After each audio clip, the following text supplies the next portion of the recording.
Hello everyone, আপনারা চলে এসেছেন যুদ্ধ বাচ্চাদের চ্যানেলে। আমি স্মিতা, আর আজকের এপিসোডে আমি ওটস কেক বানাবো। তো চলুন দেখা যাক কেমন হয়। তো এখানে আমি নিয়ে নিয়েছি ওটস, কিছু ড্রাই ফ্রুট, এখানে আবার গুড়, কলা, খেজুর নিয়েছি, cocoa powder, baking soda, baking powder, দুধ, ডিম, চকলেট সিরাপ।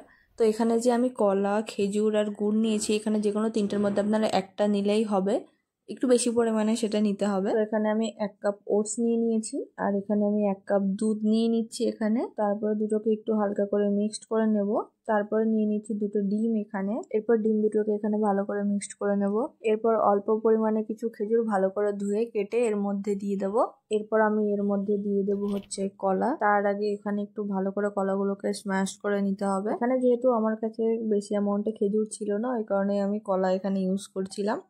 কিন্তু ইউজ করতে গিয়ে দেখি এখানে কলার মধ্যে আছে বীজ, তো সেগুলো এখন আমি ছাড়াতে লেগেছি। এখানে সবকিছু করার পর আমি যখন কলাটা টেস্ট করি, কলাটা মিষ্টিই ছিল না। তো এই কারণে আমি এখানে আবার একটু গুড় অ্যাড করি। এরপর আমি কলাটা নিয়ে এই ওটসের মিক্সচারের মধ্যে দিয়ে দেবো। এরপর আমি এর মধ্যে 3 TBSP কোকো পাউডার অ্যাড করে দেব। এরপর সব কিছু ভালো করে মিক্সড করে নেব।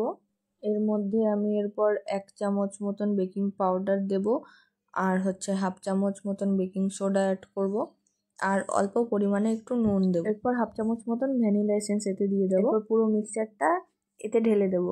তো এটা আমি আগে প্রথমে ভালো করে তেল দিয়ে মাখিয়ে রেডি করে নিয়েছি। এরপর একটা পেপার ইউজ করেছি এতে। এরপর আমি পুরোটা এখানে ঢেলে দিলাম। এর আগে এটা আমি 10 মিনিট ধরে গরম করে নিয়েছিলাম, তো এটা আপনারা কড়াইতেও করতে পারেন। এবার একদম লাস্ট স্টেপ, ভালো করে আমি কাজুগুলোকে ধুয়ে নিয়ে এখানে ছোট ছোট করে কেটে নিলাম।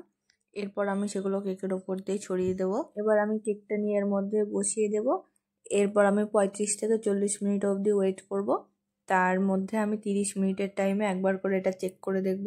তো আমি কেকটা এখন 30-40 মিনিট বাদে প্রায় চেক করছি। তো আমার কেকটাই যে হয়ে গেছে, দেখতে পাচ্ছেন ছুরিতে কিছু আসেনি, তার মানে আমার কেকটা একদম রেডি। এবার ছুরি দিয়ে এইভাবে আমি ছাড়িয়ে নেবো চারিদিকটা, যাতে কিছু লেগে না থাকে। এবার আমি প্লেটের ওপর এভাবে উল্টে দিলাম কেকটা, যাতে করে ঠিকভাবে বসে। এরপর আমি চকলেট সিরাপ দিয়ে একটু কেকটা ডেকোরেশন করে নিলাম। তো আমার কেক হয়ে গেছে, এখন আমি কেক খাচ্ছি। বাই। তো বন্ধুরা, আজকের মতন ভিডিওটি এখানেই শেষ করছি। যদি আজকের ভিডিওটি আপনাদের ভালো লেগে থাকে, অবশ্যই লাইক, কমেন্ট, শেয়ার করবেন। আর যদি এরকম ভিডিও আপনারা আরও দেখতে চান, অবশ্যই আমার চ্যানেলটিকে সাবস্ক্রাইব করে দেবেন। দেখা হচ্ছে নেক্সট ভিডিওতে। আজকের মতন বাই।